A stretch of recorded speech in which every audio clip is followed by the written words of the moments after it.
Hello, we're here at RFID Canada today, and we're going to be testing the FEG LRM 1002 reader to see how well it reads 3M3 chips and 15693 protocol chips.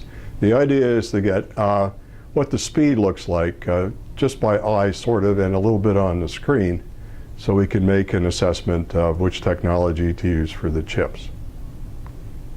This is a dummy blackjack table with two betting positions and a pile of chips that we're going to use. The chips that have the white stickers are 18000-3M3 compatible, and they're from NXP. This is a little field indicator that tells us if the reader field is on or not. Over here on position number 1 are 15693 chips. They're also from NXP, and they're SLIX. And we want to see if we get a speed difference when we read position 1 versus position number 2. And next we'll go have a look at the reader. So the reader is from FEG, and it's an LRM 1002E, and it's got some firmware with two drivers. It's got the 15693 driver and the ISO 18000 3M3 driver, and it switches back and forth. Or you can have it just settle on one and do 15693 or 18000. It's set up for the 18000 3M3 mode that's actually the slowest. So if we get 125 chips per second, that's probably what it can do in that mode. There's an external multiplexer, an Optis external multiplexer, and some manual controls. So I'm just going to work that to switch back and forth between position 1 and position 2. Over on the laptop, we're using a FEG standard demo that they give out with their reader. It's called ISO Start 2013 version. And it'll do inventory mode, and it will let us set up various power levels for the meter. And we get a display that gives us the numbers of chips, the EPC for 18000, and the UIDs for 15693s. Here is a brief summary of the reader, and also a couple of shots of how we make the gaming chips.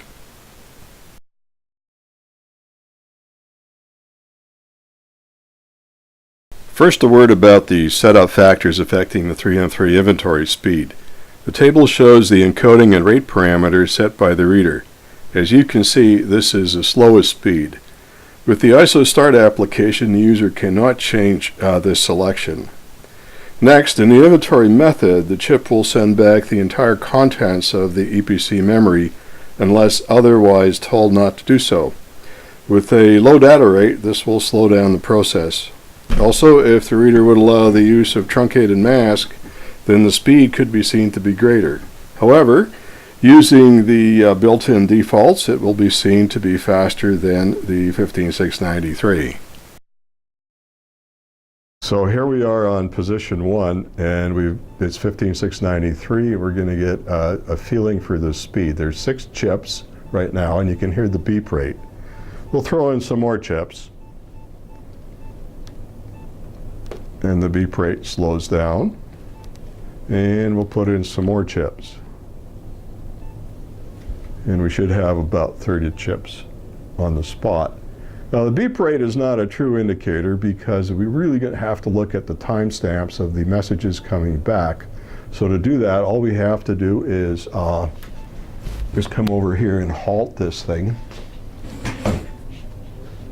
and look at the close-up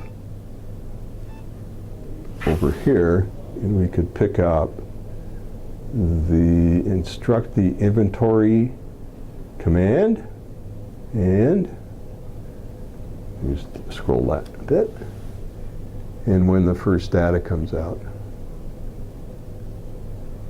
So that's the inventory command over there, and the first data is coming out over there. So we're looking at maybe 1.5 seconds to read about 30 chips. So that's not a bad indicator. Okay. Change the multiplexer to read position 2.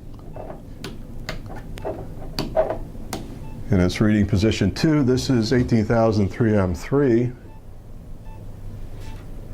And you can see the beep rate there and the speed for 30 chips. So we'll go back, we'll do 20 and 30. But the test is really to have a good look at the timestamp, the same way as we did for 15693.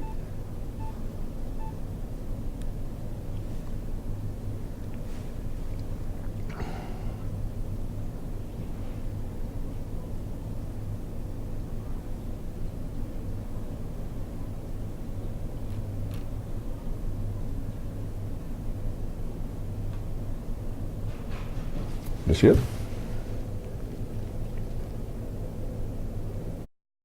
The next test is to show the dual protocol capability of the reader. I've got some RFID playing cards, and I'm going to put them in the same spot where I'm reading the chips, and we're going to see what it does. And instead of 30, it now reads 32, so it has been reading the cards. Got a close-up?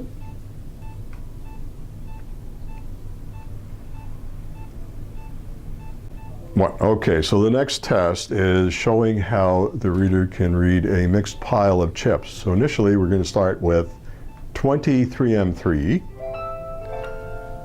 I'm going to add in 10 more 15693 and see what the reader does. And it's because it's switching back and forth, it's able to read both. So if you're in a situation where you have mixed chips or you've got cards or bracelets at the same time as you have. For additional information or comments, you may contact me at. The next test is to show it reading a stack of 35 chips. So we'll start with 2 advertising chips in the betting circle, and then we will move over and carefully move in our nice stack of 35 chips into the center. And if you look at the screen, it would show 37.